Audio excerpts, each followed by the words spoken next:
There's a big inner revolution that is coming up. We must understand we are delicately made, beautiful flowers of God. We are human beings. And the time has come for us to become now the fruits. This is the blossom time. I think next century we'll have beautiful people all around us, no troubles of wars, very peaceful. We'll be all sitting in the kingdom of God.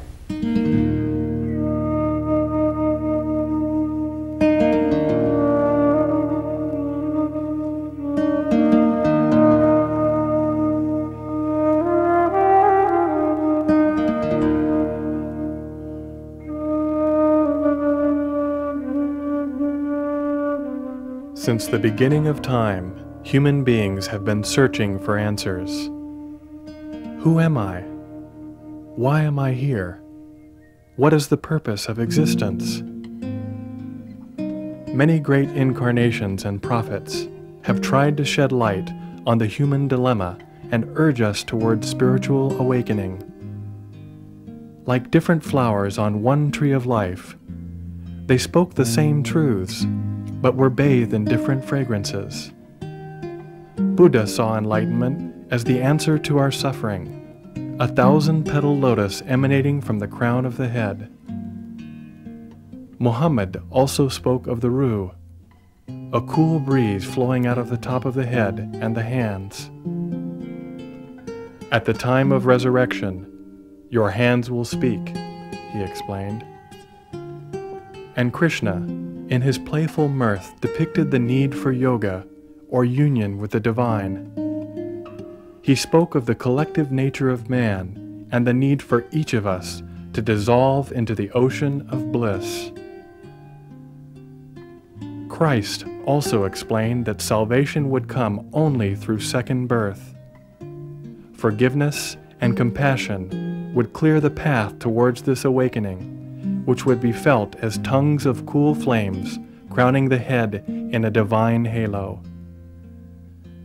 Heralding the new age of enlightenment, he promised us a comforter, the Holy Spirit, an incarnation who would lead us from darkness to the dawning of a new era.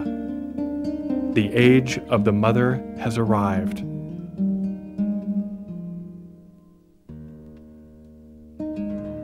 Out of recognition for her great work, Sri Mataji Nirmala Devi has been hailed around the world as the Great Mother. Since 1970, her mastery over the primordial energy known as Kundalini has drawn seekers to her public programs by the thousands. They come to experience the awakening of this energy, which is felt as a cool breeze emanating from the top of the head. As our spiritual mother, this force brings about a profound state of inner peace as we're spiritually reborn. Through this connection to the divine, we go beyond the mind and into the state of thoughtless awareness, which heals and soothes our inner psyche. Lao Tzu described the Kundalini in a most beautiful way.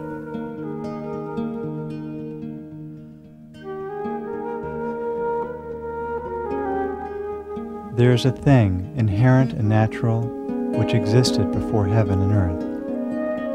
Motionless and fathomless, it stands alone and never changes. It pervades everywhere and never becomes exhausted. It may be regarded as the mother of the universe. I do not know its name. If I am forced to give it a name, I call it Tao, and I name it as supreme.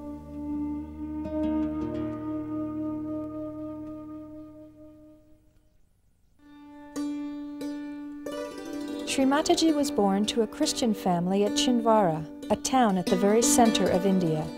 She arrived at midday on the 21st of March, 1923, on the spring equinox at a time when the planets were aligned in a most extraordinary way. Heralding this auspicious event was her mother's dream to see a tiger. In the jungle, the wild animal appeared before her in all its splendor. She was overcome with joy and knew at that moment that there was something very special about her child. Born with the knowledge that she had a divine gift, Sri Mataji felt the need to share her understanding of God with humanity from her very childhood. Her parents knew why she was on the earth, and her father, who was a very learned man, helped her to understand about human beings.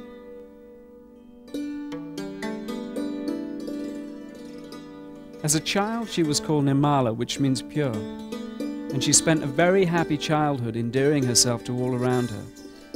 She befriended all the animals and birds, sometimes even frightening the maids when she brought snakes into the house to caress. At other times, she could be found alone in a remote corner of the house, her face beaming with inward joy, lost in meditation.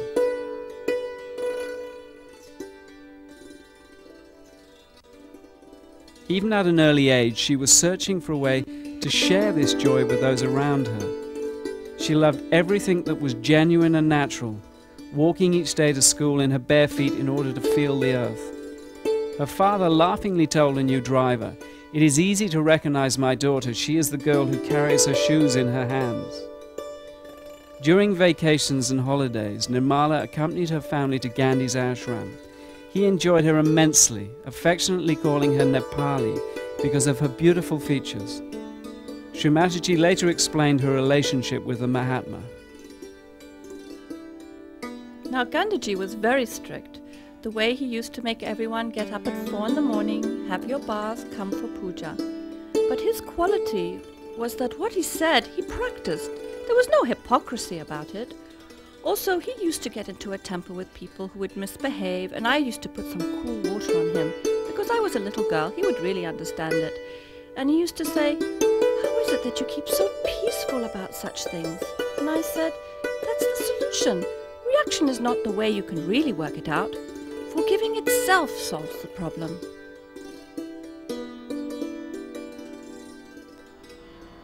Seeing the wisdom of this child, Gandhi treated Nirmala with great respect.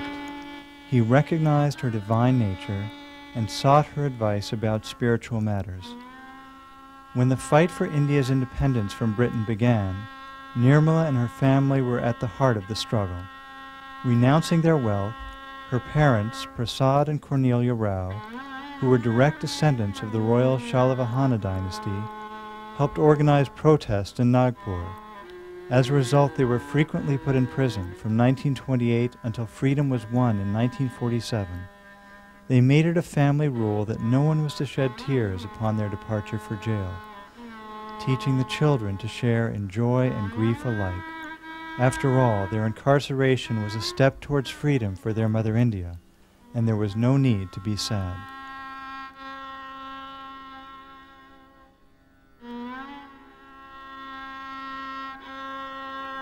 Growing up in the independence movement, Sri Mataji took an active role as a youth leader, spearheading the student struggle in Lahore while attending medical school. To this day, she is an outspoken advocate for political freedom, declaring that people cannot grow spiritually until they are free politically. I had such a good childhood with my parents. They taught us how to be sacrificing. My father was in jail for years. My mother went to jail 5 times. And from huge big houses, we were living in huts. But we used to enjoy everything. The feeling that whatever our parents are doing is for our country's freedom was so elevating, that we never even thought of little comforts that children ask for. We could sleep anywhere, eat anything, live anywhere, and that has given me the lesson that if you have complete purity about your dedication and purity about what you have to do, you can achieve. And as Gandhiji had said, we have to have first freedom. I saw the Union Jack coming down, and I saw the tricolor going up. That was the moment. It's beyond me. Even now, I remember those days. Following the success of the freedom movement, her father played a key role in helping to write the new constitution and to set a new government into motion. Now that Mother India was beginning to stand on her own, Sri Mataji felt free to marry. In 1947, she married Mr. C.P. Srivastava, a prominent member of the Indian Civil Service.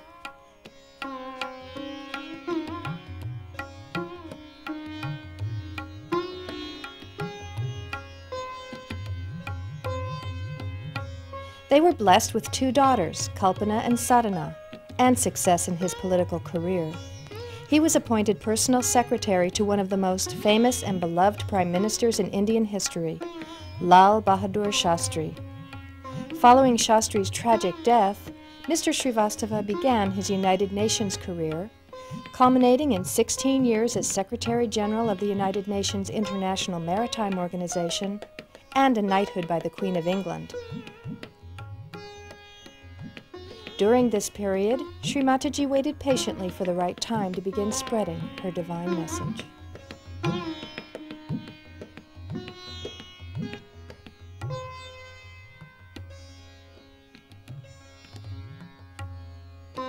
After raising her children to adulthood and seeing them happily married, Sri Mataji had fulfilled her responsibilities as a mother and a householder, and was prepared to embark upon her true life's work, the emancipation of humanity.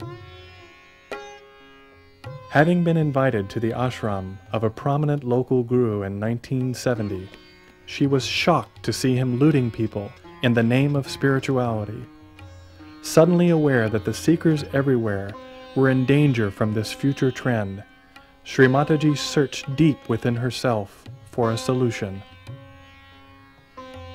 She spent the entire night on the seashore contemplating. And in the early hours of the morning, disgust with the falsehood she had witnessed and compassion for her children everywhere forced her to act.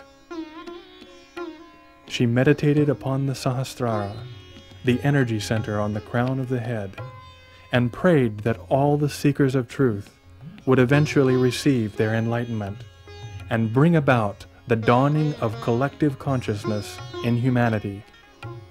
She describes this historic event.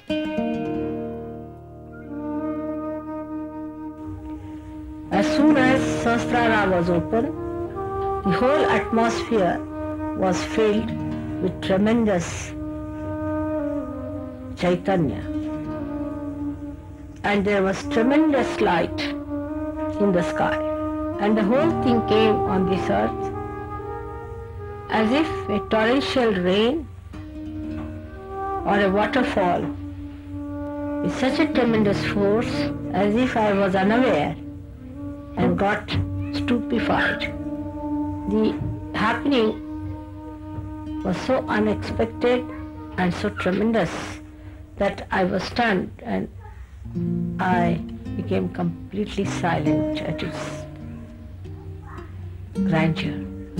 I saw the primordial Kundalini rising like a big furnace, and the furnace was very silent but burning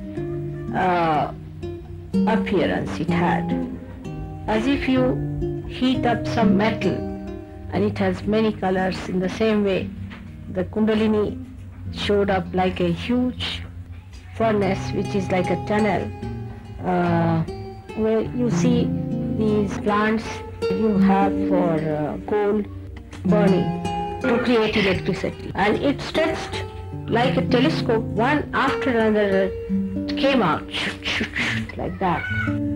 And the deities came and sat on their seats, on their golden seats. And then they lifted the whole of the head like a big dome and opened it. And then this torrential rain completely drenched me. And I started seeing all that and got lost into the joy. It was like an artist seeing its own creation fulfilled. I felt the joy of great fulfillment.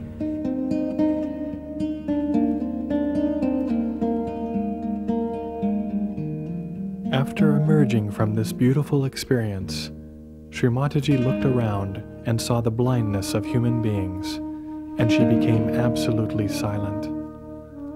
She desired that everyone should attain their self-realization in order that their eyes could be opened. Her vision for humanity had come into focus and was beginning to unfold.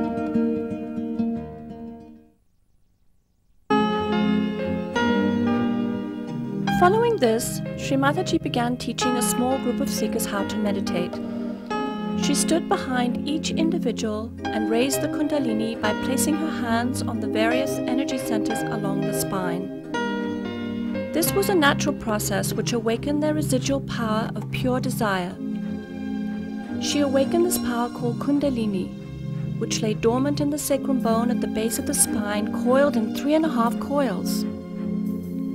When awakened, it rose up the spinal cord, connecting and enlightening the energy centers. As it pierced the fontanelle bone area at the top of the head, they were connected with the divine.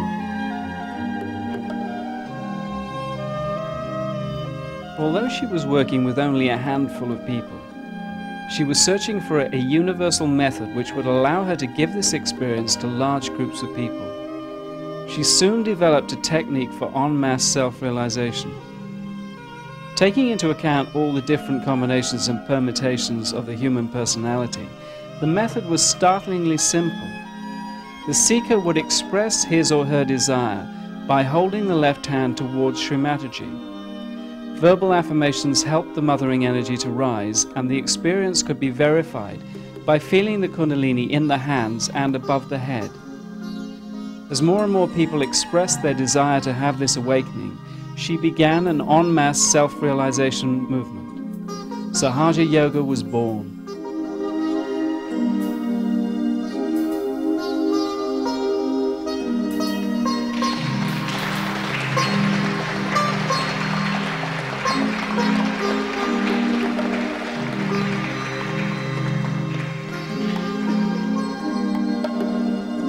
Yoga or union had become effortless. No more standing on your head, no need for expensive mantras. Now it was easier to get your enlightenment in the heart of London than it was in the Himalayas. Visits to the psychiatrist's couch were no longer necessary. Sri Mataji was not concerned with the quantity of people, but with the quality of the seekers. She never took any money for giving or developing self-realization, and started Sahaja Yoga with her own resources. To this day, she insists that you cannot pay for your spiritual ascent. And the people were so money-oriented that they would not listen to me, because I said, you cannot pay for your evolution, you cannot pay for your realization. While those people who said you have to pay, they were very happy. And they wouldn't believe me. I was so disappointed with the way they were looking at spirituality. How much did we pay to Christ?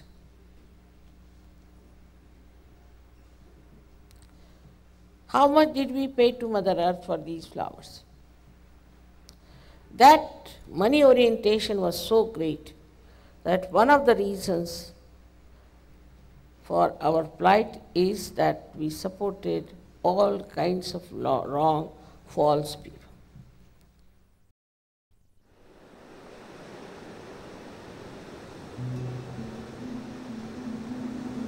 She was very anxious to save the American seekers from false gurus who had descended upon that country and were leading people to their destruction.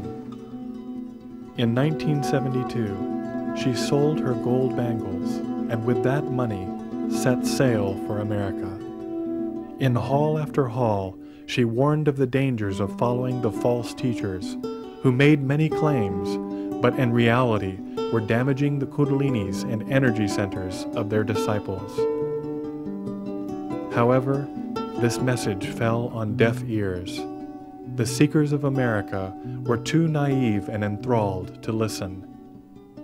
She was in great anguish at the plight of America, and on board the ship to India, her heart was pining to save her children. She addressed them in this poem.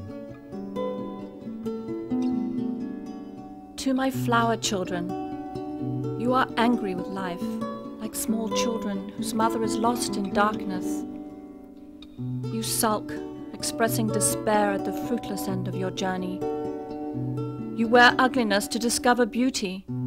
You name everything false in the name of truth. You drain out emotions to fill the cup of love. My sweet children, my darling, how can you get peace by waging war with yourself, with your being, with joy itself? Enough for your efforts of renunciation, the artificial mask of consolation. Now rest in the petals of the lotus flower, in the lap of your gracious mother. I will adorn your life with beautiful blossoms and fill your moments with joyful fragrance. I will anoint your head with divine love, for I cannot bear your torture anymore. Let me engulf you in the ocean of joy, so you lose your being in the greater one, who is smiling in your calyx of self, secretly hidden to tease you all the while. Be aware, and you will find him, vibrating your every fiber with blissful joy, covering the whole universe with light.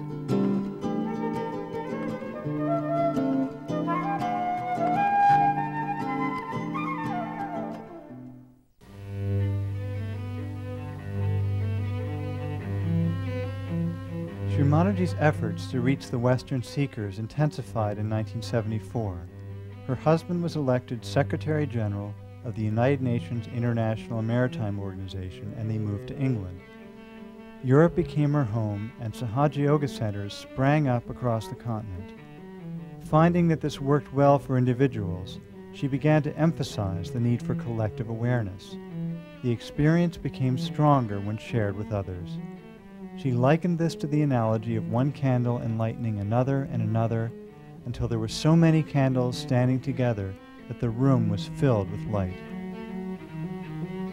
The added dimension of feeling the connection to others was intrinsic to this new state of consciousness, and those practicing Sahaja Yoga found they were part of something greater than themselves, the transformation of mankind. Sri Mataji explains, the door of Sahaja Yoga is open to everyone, and every human being can achieve collective consciousness. The only problem is that the freedom of choice of the individual has to be respected, because he has ultimately to enter the area of total freedom. Thus, there may be many who may not sincerely seek their salvation. But if later on they see the multitude of realized souls enjoying the bliss of collective consciousness, they may also desire to get into their higher evolutionary process. This is how all evolutionary processes have worked in nature. The guiding and controlling force that acts is the spirit. This is the collective being within us which manifests in our attention and makes us collectively conscious. Sri Mataji was foremost a mother, and her obligation was to see her dream for global transformation realized. Traveling tirelessly year-round, day in and day out, she has given second birth to all who desired it.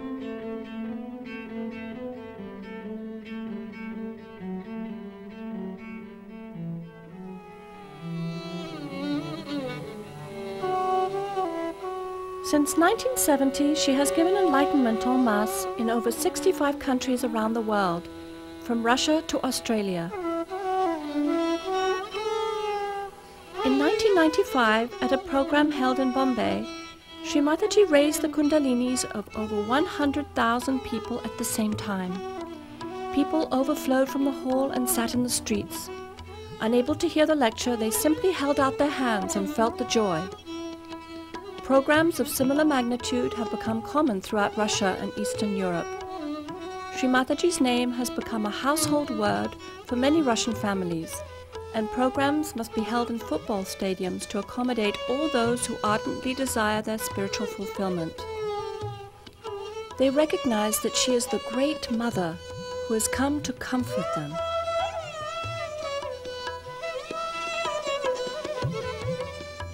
Because these are special times, as blossom times, and so many of you who were seekers before,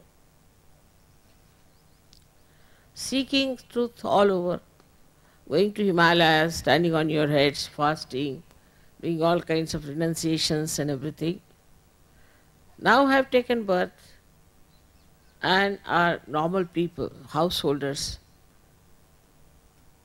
This was all promised that such thing will happen. Only with such people Sahaja Yoga will work out. So the whole thing is, I would say, a plan which has worked out. You all took your birth at this special moment. Even if you see the position of stars and all that, you can see clearly how everything has clicked together.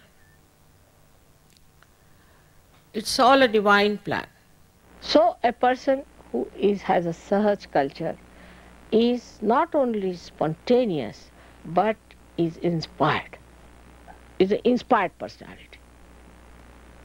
A person who is of that kind, an inspired visionary,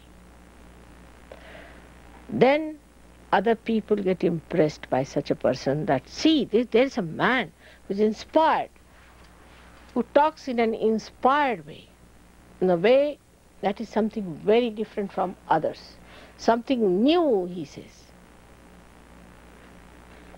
new that is nourishing.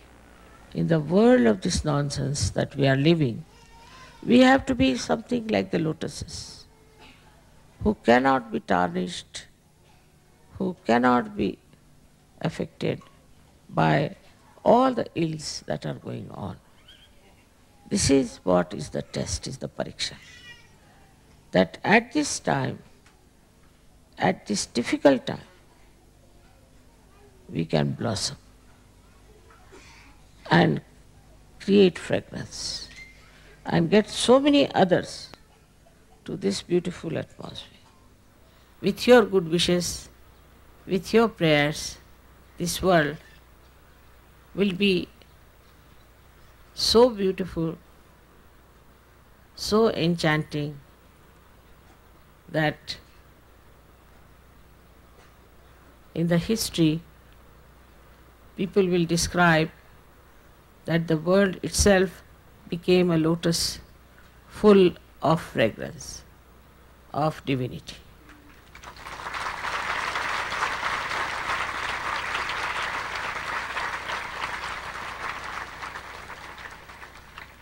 You are the petals. You are the corona. You are the color. You are the beauty. You are the pollen of that beautiful lotus, which is my vision of this world.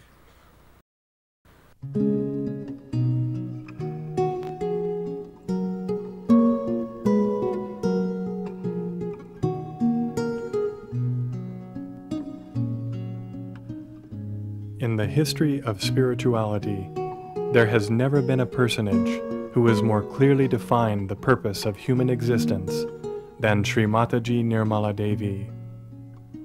Her vision of mankind as an interwoven tapestry of many colors, cultures, and continents, all joined in what she describes as collective consciousness, is unique in that it establishes the thread which runs through all of human awareness. Sri Mataji sees us not as individuals stalking the earth in isolation, but as instruments of the divine, which when awakened through self-realization, begin to fulfill their purpose and emit love and compassion into the world. Peace must first be established in the individual, she says, and then will manifest itself over the earth. When this occurs, human beings will know themselves to be part and parcel of each other and carry the light of the Spirit in their eyes. This light will comfort and soothe others and bring about the emergence of the culture of the Spirit on earth. We will come to look upon this world in which we live as a living and breathing entity which both sustains and enriches us, and cease to exploit and destroy its bounty. All things will reach a balance, because we will have realized the innate balance within ourselves through our connection to the Spirit. The complete transformation of both the inner and outer expressions of humanity are just within our grasp. We need only look within our own being to find the roots of all eternity. As each of us do this, we lay the foundation for the coming age and the great awakening which will forever alter our future course. This is the vision of Sri Mataji Nirmala Devi, a living saint for modern times.